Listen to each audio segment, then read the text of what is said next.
Welcome to One Insight. My name is Litvin. I grew up in London and I now live in LA. And this is a podcast for extraordinary top performers and their coaches. You see, I've coached some of the most successful and talented people on the planet. I can see what most people cannot see, and I dare to say what most people wouldn't dare to say. And what I know about success is that on the other side of it, it can be incredibly lonely. You can feel more of an imposter the more successful you become. And when you're the most interesting person in the room, you're actually in the wrong room. Clients who are more successful, more intelligent, and wealthier than you need your support more than they know and more than you can imagine. I coach around insight. Life looks one way, something happens, and the world looks different, and your entire world changes. It can happen in an instant. And this podcast is called One Insight because a single insight can change everything. I think you're going to enjoy this episode. Andre's got a background. He built a healthcare business from scratch to 6 figures. Then he built a successful coaching business after that. He works in the healthcare field. When I coach him, I don't quite get what his first question is, so I dive deeper. What do you really want is always the heart of what I'm asking. And I start to find out what this man is about. And then I dive deeper, and I use the metaphor of writing a book as a way to coach him. And we get somewhere really powerful. Just a few minutes in, the power of coaching around insight is you don't need a lot of time. When they have the insight, they're there. Sometimes it's time to take them off the hot seat. But I decided to leave Andre on the hot seat just a little bit longer, and we really get there. And this is a man now who's filled with energy, ready to make a big impact in the world in a way that scares him just a little bit, which is a place I always love. Enjoy. Hi, Andre. Hi, Rich. How are you? I'm great. Thank you for saying yes to joining me on my podcast today. We call this podcast One Insight for a reason. In my experience, that the power of coaching is in a single insight, and life is one way, and then you have an insight, and suddenly life is very different. So let's see what occurs in our time together. What would really be valuable for you today in our coaching? So I think I've been sort of chasing my tail rather over the last sort of 2 or 3 years around taking what I do as a therapist, physical therapist, energy therapist, coach, whatever, and working out what my service is and what's the greater thing for the world, right? That's the real big thing for me, is like, how can I've been happy to build sort of businesses and serve one client at a time and a local thing, but what's my bigger mission? What's my bigger game to play? I sort of feel I'm still playing a little bit small. Because you've got an interesting track record behind you. Just remind me of the things you've done in the past. So my history, initially I was an osteopath, and I built a business sort of to being an osteopath from 2001 to about 2010, 2011, and then started to do sort of more energy work, and so kept on building that as well. So taking a lot of my physical therapy clients into energy work, and then 2015-ish, 2016, decided to start adding coaching into there as well. And then sort of having a hybrid of body work, of energy work, of coaching, and really working with people around mental and emotional and physical health and well-being. That was my big thing, but more mental and emotional over the last sort of 2 years. I work with a lot of people with anxiety, with stress, depression, and trauma. So trauma is my big sort of my study over the last 8 years is trauma. Oh, okay. Well, so thank you. That's now it's starting to narrow in on what this is. So you had a really successful practice you built up into a big business originally around being an osteopath. That went into more therapeutic work. Now coaching too is all part of it. Just really serving your clients, right? Yeah. And then that's just morphed into this more sort of fluid thing. Yeah. So what would make this magical? I still haven't got a sense of. If this was a magical conversation and we got off this call, and either in the minutes that followed or the months that followed, or even in 3 years' time, you call me up and say, oh my gosh, Rich, life is amazing. What would you be telling me? It would be that bigger mission. It would be that I think I attended one of your events, as we mentioned previously, briefly off camera, and the moonshot. I think we talked about. You talked about the moonshot, and that's really sort of what's my bigger game to play. What if I was going to look back and do the old, the funeral, and wanting someone to sort of speak at my funeral, what would they be saying about my contribution to the health space, health and wellness particularly? Well, that's my passion. So tell me, what would they be saying? I almost led myself into that. Yeah. That I made a difference. That I made a difference around mental and emotional health feels that sort of area, and how people can fully integrate. Not necessarily it's not about big trauma, but it's about the general traumatic sort of general life trauma that we develop, and how we can go inwards and really resource ourselves to make massive changes, and how I can teach that to a much broader audience than just my one-to-one. So you said something very interesting to me just then. What I heard is this: if I understand the world of trauma, I think of people who've served in the military. I think of people who've been in massive accidents. I think of terrorist situations. And that's where PTSD, massive trauma. But what I just heard from you is this concept of life trauma. Yeah. And it makes me think, we're traumatized all the time. Those things our parents said to us when we were a child that impacts us decades yet later. The thing that a partner said in a relationship, an old boss, someone who bullied us when we were a kid, like there's trauma in micro doses constantly throughout our lives. Micro trauma is a great way for it. I call it little t trauma. So trauma with a little t. Trauma with a big T is the big car crashes and the big PTSD, the war veterans, and that's very, very worthy work, and people are doing amazing work in that field, and that's not my field. My field is more subtle. It's working with the micro trauma, with the little t trauma, and the big T when it comes up. But it's like getting people to understand. So every day I'll hear someone say in my work, I'll hear a client say, "Oh, but I haven't got anything to complain about because my childhood wasn't that bad, or my relationships when I was growing up weren't that bad, so I've got nothing to complain about." And yet I'm sitting here, they're sitting there, full of anxiety, full of stress, full of overwhelm, and trying to make them understand that the link back to there. It doesn't have to have been overwhelming. It doesn't have to have been, significant. Everyone sort of says, "Oh, but there are so many worse people in the world." But we're living our own experience, right? We're living our experience in the moment today, and we can only be who we are. We can't be referencing our lives to somebody else, and all these sort of little micro things that happen to us all add up to create this person that's sat in front of me, and that feels to me, I feel like there's insight in there. And what else do you hear from your clients? It was powerful when you said, "I've got nothing to complain about." Almost like they're embarrassed to sit in front of you. What else? What other things do you hear them say?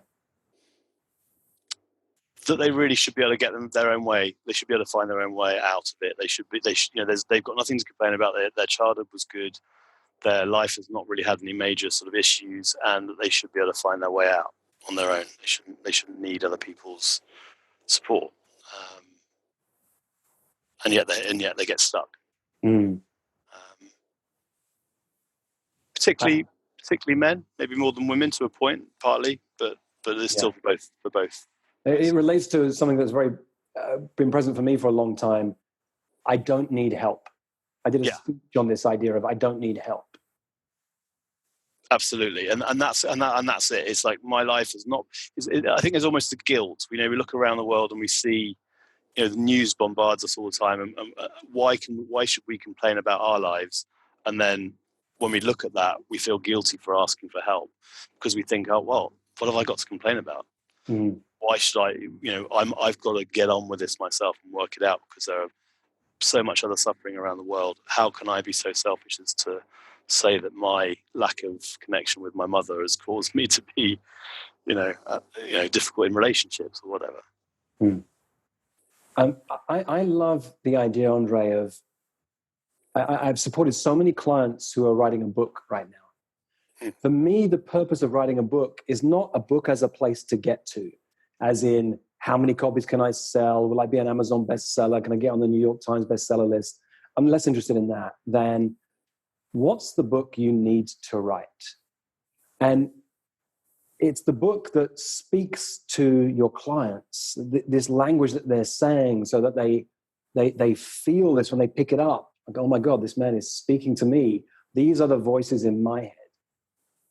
Yeah. Now, I saw you smile when I first mentioned a book. Tell me what the reaction was. Okay. So this is the unfair thing to drop into the middle of a coaching conversation. There's actually a back narrative to something that happened to me 6 months ago, which was that out of nowhere I developed, well, it wasn't out of nowhere, but I developed a heart condition which my father had very similar age. He had heart issues, and I had this scare around my heart. And the thing that came up after that, I had some treatment, and it's all good. But the thing that came after that was the book. This book concept came up, which was around the heart, the heart of a father, the heart of I've got a daughter, and the traumatic. So my father was actually taken off. I live in Guernsey in the Channel Islands, and my father was taken off the island at the age of 2 when the Germans occupied us, and so occupied the islands, and so I felt that there was some connection with him. There was some sort of thing that he couldn't quite fully be present for me, and I feel that so there's a connection between these little traumas, these bigger traumas, my life. I think this heart thing, although it's partly a health thing, but I think it's also an emotional, a mental, an epigenetic sort of link. So there was this grand vision sitting, coming out of hospital and thinking, that's the grand opus. That's like writing a book around the heart from a male perspective, from a perspective of being a son, a perspective of being a father, perspective of being a healer. And yeah, I can sense myself welling at that. It's sort of like a little thing in my chest there, in my throat. So. Good. Well, let yourself feel it. You're feeling it in your heart right now, literally. So Yeah. And that's great. For me, tears are a sign of release of emotion. There's some freedom on the other side of that. And look, you said earlier, what would people say, if I'd passed away? It becomes very real when you get a scare like that, right? You're suddenly very aware of your own mortality. Yeah. Yeah. So then we start and aware of the fear of your family and the fear of people around. You get a sense of their fear for worry about yourself, and then you also get a sense of how much love there is and how much sort of support, and that in some ways drops away some of the other concerns, and you suddenly focus on what's really important. And so that's all in that narrative, that whole thing. Well, so let me ask you, because what my favorite question to ask after I've brought in this concept of a book and someone gets in touch with it like you have, is then I ask, well, let's say you'd written that book. It's done, it's complete. What's the book you'd write then? Or what's the book that would scare you to write? Taking ownership of my understanding of there's taking ownership of my deeper understanding of how we're born as these little energetic beings, and our life experiences, I call them undigested life experiences. Undigested life experiences never fully pass through. We never fully digest these things, and they stay stuck in the body. They stay stuck in the energy system, and I have a real deep knowledge of that, and how that links in with trauma, and how that links in with spiritual development, and how that links in with the whole piece. And I own it in secret, and I own it with my groups, and I own it one-to-one. And I would be petrified of owning it out there on, people saying, but that on page 72 you said this, and that's actually not completely correct. And so let yourself feel this that you're feeling, that little smile on your face in this moment. So this is the one, right? And the first book you mentioned, you know how to write that one, but that's not difficult to write. Have to be the one that comes next. Like, this is the one. And I get it. I understand. If you've followed me for a while, you know that 3 years ago, I started talking about the second book I wanted to put out there in the world. This was my book. There was no co-author to this one. This is my book about the kind of powerful people that I work with, the clients I spend time with. And I was terrified because I was now thinking, well, my original audience might not like it. The new audience won't know it. My first book sold over 55,000 copies. So this one's never going to reach that. I got completely into my head around this. And so I speak from that experience of understanding the fear of getting this out there into the world. And this is no one else can speak this. Like I heard two examples of trauma. You talked about life trauma and legacy trauma.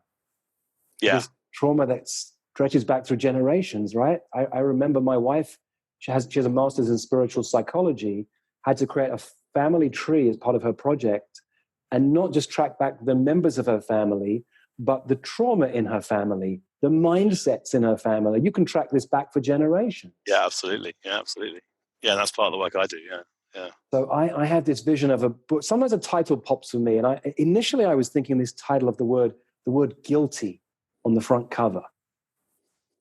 But then now I'm wondering, is it the word trauma on the front cover? There's something like that just grabs people. And then you start to share your story. And then there's more than one element, right? There is a place where there might be one chapter that talks about the massive trauma. You deal with this when needed, PTSD and so on. But this is a small part of this. Most of the book is about, and I love chapter titles to be the language of my people. So my childhood wasn't that bad. It's an awesome chapter title. Yeah. Yeah. Yeah. Because your people are going to, that's me. I've got, oh my God, that's me. I should be able to find my way out. I've got this. I don't need help. Like, this is the language of your people. They're the chapter title. Yeah.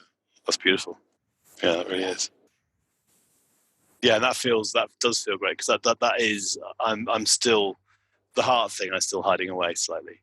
Like I can write a thing that is, yeah, it's great and it's engaged and it's personal. Really interesting, isn't it? It's a personal story that I'll be happy to tell, but taking extreme ownership of my conceptual frameworks is difficult. That's where I put my head really out and say, actually, I do know something of what I'm talking about. So it's not a personal story. A personal story, someone can't tell you you're wrong. No, that's my personal story. But they can tell you the challenge is when you're doing something that's sort of about something you're deeply passionate about, you have an understanding that you've never learned from books, or it's just, it's personal experience. It's learning from teachers and mentors and masters and clients, learning from thousands and thousands of clients, So look, Andre, I said at the beginning, before we began, the reason I call this podcast One Insight is sometimes you get the insight and you're there. And the temptation for a coach is to keep diving deeper and deeper. Sometimes in that moment when you're there, the best thing a coach can do is take the client off the hot seat. Yeah. Now, this is a hot seat moment. And I have a couple of other thoughts behind that I think might serve you. But I want to bookmark this moment because we're actually there. This is it. I'm not trying to coach you around this. How do we turn this into a 17-step plan? How do we get you doing this? How do we hold you accountable? I'm not an accountability coach. I say to my clients, if you need accountability, you haven't got a mission that's important enough to you or big enough for you yet. Yeah, absolutely. 100% agree with that. And I sense we're there. I think I could take you off the hot seat and you've got this. Whether or not you make anything happen yet is fine. 3 years into me wrestling with all the self-doubt around my second book, and I'm committed this year. This is the year it's coming out. But I needed those 3 years. And here's the thing. Here's why I'm going to keep you on the hot seat a bit longer. I love the book by Austin Kleon called Show Your Work. I didn't sit for 3 years trying to either hide away in my room, write the perfect book showing nobody until it was perfect, or sit full of self-doubt and self-deprecation and hide away and do nothing. I wrote and I shared it. I have an audience. I have a blog. I talk to my clients. I sent emails out to the people who follow me in my community, and I shared my insights along the way. And I got feedback, and I saw what hit and what didn't. And some people liked it, some people didn't. Some of them were not my people, and they drifted away. But I kept showing my work in all of its messiness. And so when I sat down to write chapter 1 in January of this year, I was astounded initially because it poured out of me. And then I realized, because I've been writing it for 3 years. Yeah. So my encouragement for you is don't try and sit in a room and get this perfect. And don't sit with all your self-doubt and wondering, will people like it? Will people hate it? What shall I do? Start sharing it. Even if it's just to your community. You've got an amazing community. Share it with them. Here are my thoughts. Here's version 1. Here's this.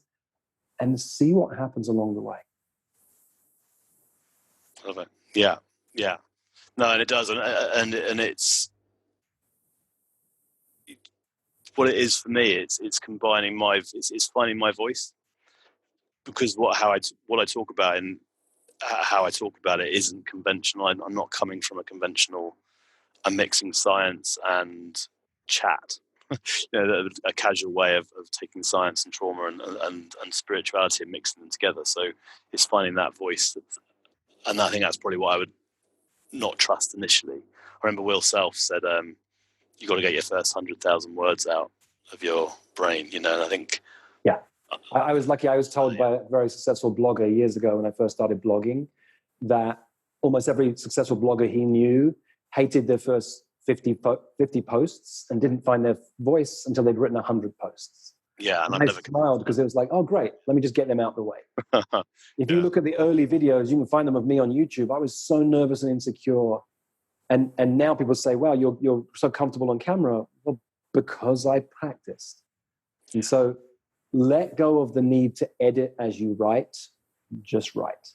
Your voice will come. You have a powerful message and you have a powerful mission. Your voice will come along the journey. And I love you talk about this mixture of science and chat and spirituality. That's going to make this book really unique, Andre. And most people, the insidious thing about Facebook is it's trained us to get likes. And likes don't do anything.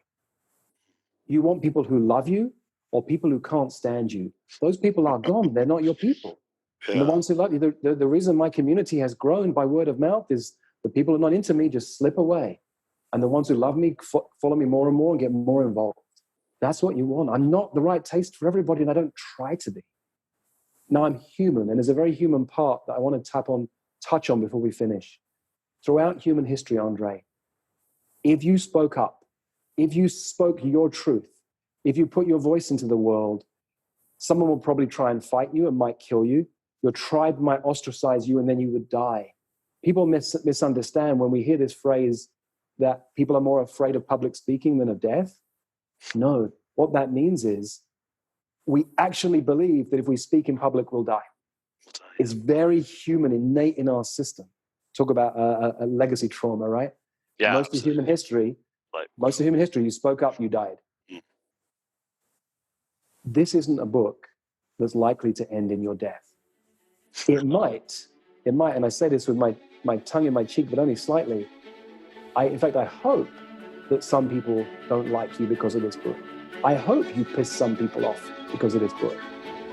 Your job is not to be liked. Your job is to put your message out there and find your people where it can really serve. Love it. Yeah, that's cool. Thank you, Rich. It's brilliant. Awesome. Thank you, Andre. For most of human history, it wasn't called coaching, it was called leadership. And it's what I love to do, to coach people, to lead people, and to mess with people's thinking. If you'd like more of this, or if you'd like to learn more about our community of extraordinary top performers, go to richlitvin.com/oneinsight.